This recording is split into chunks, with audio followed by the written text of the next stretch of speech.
იქცევა თუ არა ქვეყნის გამაერთიანებელი თარიღი მორიგი პოლიტიკური დაპირისპირების და ვნებათა ღელვის მიზეზად 26 მაისის მოახლოებასთან ერთად დამოუკიდებლობის დღის აღნიშვნასთან დაკავშირებული გეგმები პოლიტიკურ დღის წესრიგში სულ უფრო მეტ აქტუალობას იცავს. განსაკუთრებით ყოფილი პრეზიდენტის განცხადების შემდეგ. წინააღმდეგობის პლატფორმის ფორმატში სალომე ზურაბიშვილს უკვე დაანონსებული აქვს, რომ ისტორიული დღის აღსანიშნავად ემზადება და შესაბამისი საორგანიზაციო კომიტეტიც აქვს შექმნილი. ახლა მთავარი კითხვა რა იგულისხმება სახალხო ზეიმის მოწყობაში და 26 მაისის ჩაბარებაში, რამაც არაერთგვაროვანი რეაქციები ოპოზიციურ სპექტრშიც გამოიწვია. ხელისუფლება ექს-პრეზიდენტს აფრთხილებს 9 აპრილს რუსთაველის გამზირზე განვითარებული მოვლენებიდან გამომდინარე მმართველი გუნდი პროვოკაციას არ გამორიცხავს. სალომე ზურაბიშვილი ჩაიბარებს აღლუმს ალბათ ალეგო ელისაშვილისგან, ეს იქნება ერთადერთი რაც მან შეიძლება ჩაიბაროს. ასე ეხმიანება მთავრობის მეთაური ექს-პრეზიდენტ სალომე ზურაბიშვილის მიერ მთელი სერიოზულობით გაკეთებულ განაცხადს ჩაიბაროს 26 მაისი. დღე, როდესაც ქვეყნის დამოუკიდებლობის ყოველმომდევნო წლისთავს ჯარი მოქალაქეებთან ერთად აღნიშნავს. ახალწლეულთა ფიცის დადება ამ დღის კულმინაციური ეტაპია და მას როგორც სამხედრო ტერმინოლოგიით განსაზღვრულ აღლუმს ხელისუფლებასთან ერთად ქვეყნის უმაღლესი მთავარსარდალი იბარებს. ამ შემთხვევაში მიხეილ ყაველაშვილი. რაც შეეხება 26 მაისის ჩაბარებას, მსგავსი სიტყვათა შეთანხმება ქართულ სამხედრო ლექსიკონში არ იძებნება და მისი ავტორი სალომე ზურაბიშვილია. იქიდან გამომდინარე, რომ ღონისძიებას ზურაბიშვილის მიერ დაფუძნებული წინააღმდეგობის პლატფორმის ქოლგის ქვეშ შექმნილი კომიტეტი დამოუკიდებლობის დღის თავისებურად აღნიშვნას აორგანიზებს, პრემიერ-მინისტრი მათ წინასწარ გაფრთხილებას აძლევს. 26 მაისი წარიმართება ისე, როგორც უნდა წარიმართოს, ხო? ჩვენ გვაქვს სათანადო ღონისძიებები დაგეგმილი, ზუსტად იგივე ფორმატში, რა ფორმატითაც იმართებოდა ეს ღონისძიებები შარშან წინა წლებში. რა თქმა უნდა, ოპოზიციის არავითარ გეგმას განხორციელება არ უწერია. ფეხი არ დაუცდეთ, ეს არის ძალიან მკაფიო გაფრთხილება, როგორც სალომე ზურაბიშვილის, ისე სხვა ნაციონალების მიმართ. იმის გათვალისწინებით, რომ მიმდინარე წელს ყველა ეროვნული თუ რელიგიური დღესასწაულის აღნიშვნა ზეიმის პარალელურად საპროტესტო აქციების გამართვის და დაპირისპირებების ადგილად იქცა, ჩნდება შეკითხვა.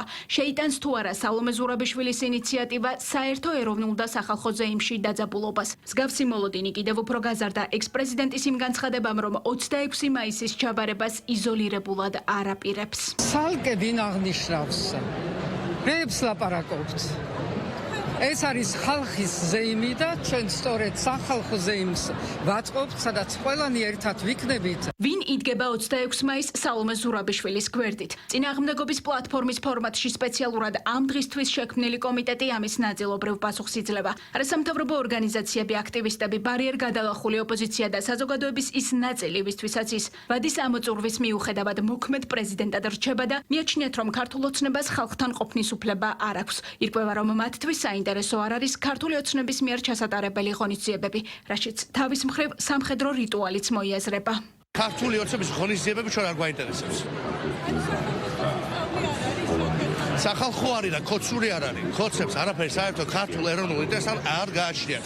ეს არის ორთოდოქსია. დაინიშნა ღონისძიება, ამ ღონისძიებაზე ნებისმიერ ადამიანს შეუძლია რომ მოვიდეს და დაესწროს. საკუთრებას რაც შეეხება, ეს არის ისედაც ქართველი ხალხის საკუთრება, რომელიც რუსთაველზე დგას 4 თვეა და იდგება იქ 26 მაისსაც. იმის ისტორიის სწორ მხარეს ვარ, ვისთვისაც ძვირფასია საქართველოს დამოუკიდებლობა, სახელმწიფოებრიობა და სუვერენიტეტი, ვიქნებით ერთად 26 მაისს, ხოლო ივანიშვილი და მისი ამფსონები, როგორც 9 აპრილს ვერ გაბედეს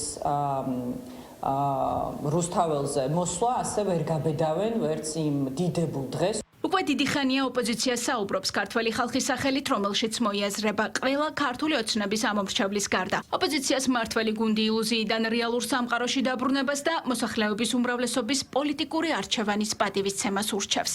ქართველი ხალხი არ გაიყოფა, თუმცა სამწუხაროა, რომ ის რაც 9 აპრილს გააკეთა რადიკალურმა ოპოზიციამ, როგორც ჩანს იგი ეს გაკეთებას გეგმავენ 26 მაისს, ჩვენ დაგვიგვინდა ღონისძიებები როგორც დედაქალაქში, ასევე რეგიონებში და გვინდა რომ საზეიმოდ იყოს ეს თარიღი აღნიშნული და ნარჩენი ხალხთან ერთად იქნება სალომე ზურაბიშვილი რადიკალურ ოპოზიციასთან ერთად ეს მისი გადასაწყვეტია, თუმცა 26 მაისი უნდა იყოს ჩვენთვის ყველასთვის გაერთიანების დღე და არა დაპირისპირების. ქალბატონი ზურაბიშვილის ნებისმიერი ნაბიჯი, რასაც ჩვენ ბოლო წლებში გადავხედავთ, ემსახურება მხოლოდ ხალხის დაყოფას და პოლარიზაციას, ხო?